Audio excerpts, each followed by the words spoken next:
What is up, guys? So today I'm going to be talking about how I've made my Rx8 run a lot cooler, the mods I've done to it, and yeah. So first thing is engine bay. This is far from stock. So first thing that I'd highly recommend everyone pretty much get is a AM style intake.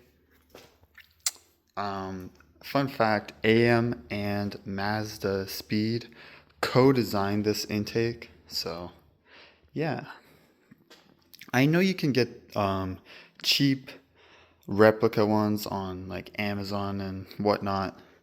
I know those are like pretty good, but they can have like some fitment issues. So, is what it is. All right. So one of the main things that you kind of need to understand with the RX8 is how the radiator air flows past it.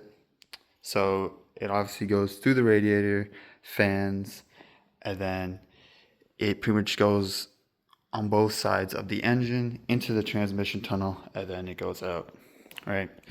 So understanding that, the OEM airbox, battery, even the air pump and stuff, pretty much blocks a lot of that flow.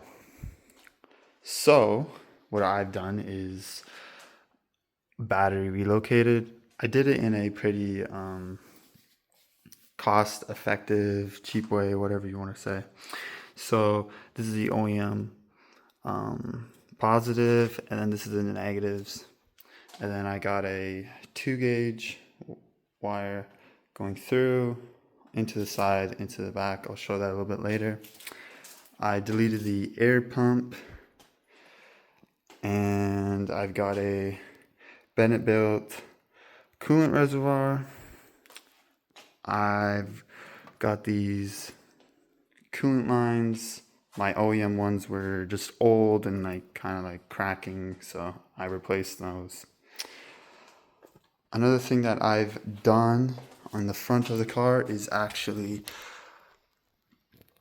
as you can see here, is open up the grill. One of the things that if you do end up doing that, you will have some of the airflow blocked by the stock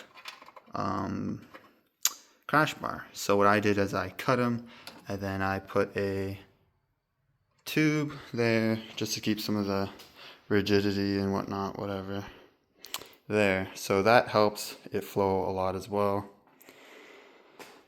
Now moving on to the rear.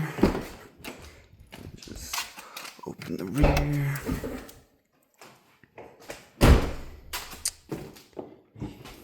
Here I've got my battery location. It's got a circuit breaker there. This is pretty good. For exhaust, I've got a Manzo catback.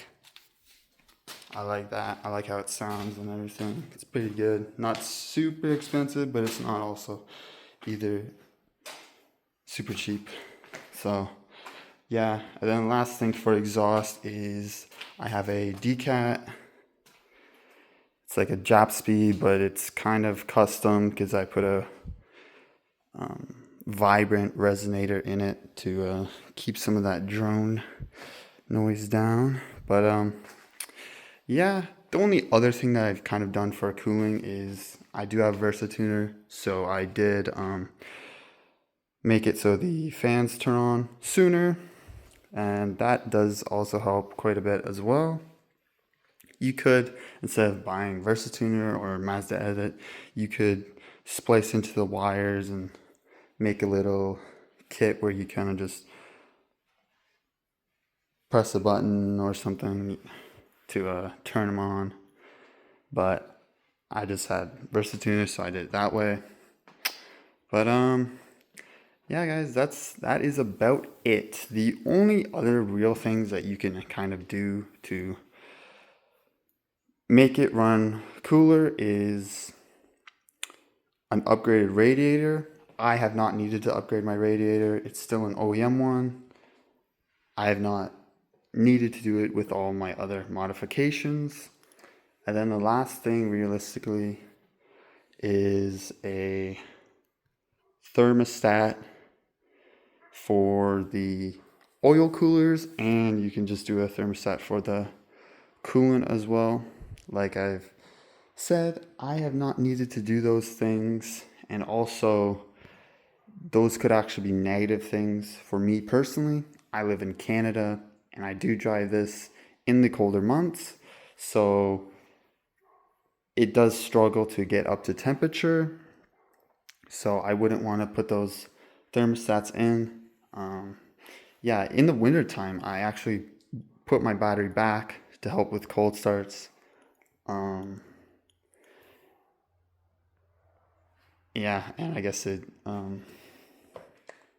makes the radiator not flow as well, so that helps with it, keeping it actually warm in the wintertime.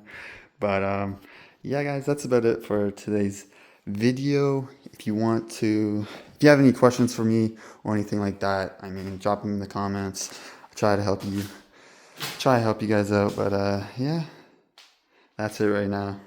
So yeah, peace.